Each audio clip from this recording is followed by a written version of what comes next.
Hey guys, this is Arsenal Giants PS3, and I'm going to be carrying on with my Arsenal transfer talk. It is day 2, Thursday the 25th, and just seen the Champions League group stage draw, and Arsenal have drawn Olympiacos Marseille, Olympiacos in Greece, and Borussia Dortmund in Germany.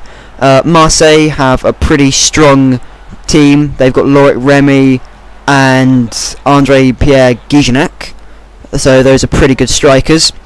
Olympiacos isn't really too many well-known players there, but they're pretty strong. I remember in 2009-2010 season we had them in the Champions League group stage. We beat them 2-0 at home, then we lost 1-0 away, but we did play our almost a reserve team really, because we had already qualified to the round of 16. But one team that we're really quite scared about really is Borussia Dortmund. They're the Bundesliga champions. They've got a really strong team together. Other than the fact that they've sold Yuri Sahin to Real Madrid for quite a cheap price, actually, they do still have some pretty strong players. They've got Mario Götze, Shinji Kagawa, and among others, so they'll be a really tough side to play. They were in pot 4, but they're actually a really strong side, so we were hoping to avoid them. Other teams such as Man United got a pretty easy draw really. They got Benfica and among others, and Chelsea also got a pretty easy group apart from Valencia, which would be interesting seeing as Juan Mata has gone to Chelsea. So that'll be an interesting going home thing. I don't know what sort of reception Juan Mata will get. Anyway, on to the actual Arsenal transfer talk. There's some news on Kaka. Now, for those of you who were really hoping, Kaka would come in on loan and then maybe we might be able to buy him, our loan bid has reportedly been rejected, but Real Madrid are willing to listen to offers to purchase him.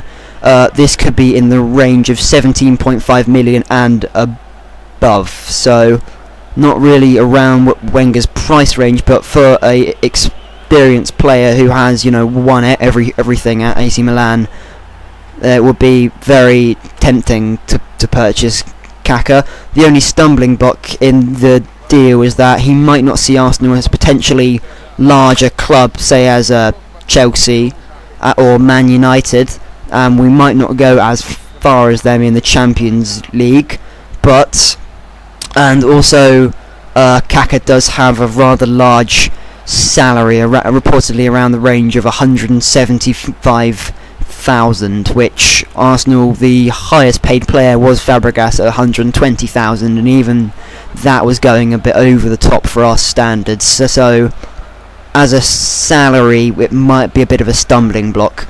Also, some other potential problems with him and Arsene Wenger's view of him is he is 29 years old, he's not exactly young, and he does have a fair few injury problems. So, although Arsenal players do seem to have a lot of injury problems with their players, Kaka quite getting on in his years, and Arsene Wenger wouldn't really want to purchase a player without any sort of resale value, so he couldn't he couldn't have him at 29 and then when he's 31 years old sell him off for a lot more money than he purchased him for, and that's sort of something Arsene Wenger doesn't like to do. That's why he likes to purchase players at quite a young age, so he can he can take a talent and make them 10 times better than they are, and then if they then usually we do sell them off, which is a bit unfortunate really, as you've seen with Samir Nasri, of course, which quite a lot of news around him actually. In his interview for Man City, he said that Arsenal fans were not very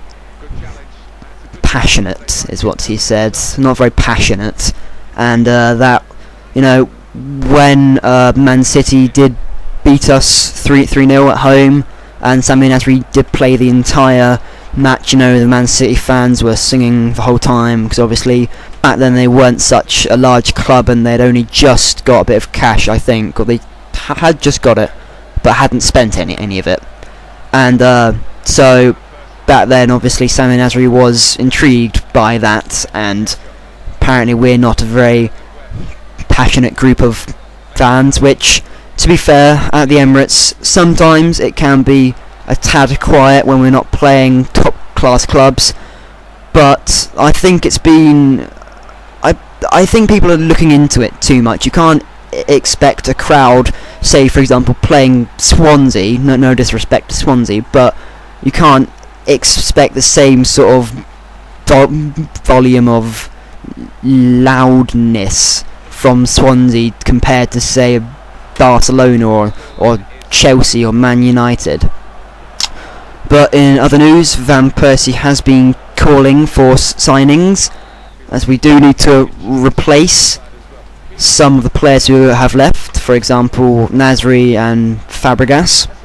So we do need to, obviously Arsene Wenger does consider that Nasri has been replaced with Gavinho, Alex Oxlade-Chamberlain among others, and well, I wouldn't really say, apart from Gavinho, which is a replacement, but we already did know last season we needed a few more additions to the squad if we were going to seriously challenge for the title, so just replacing one player isn't really enough.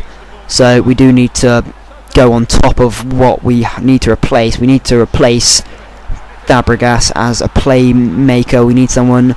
Also, Jack Wilshere, his injury, we do not know the extent of quite yet. It could be out for a short time, or could be even longer. Could be quite like the Thomas Vermaelen injury, which would be absolutely disastrous for us, as we do need him in the centre.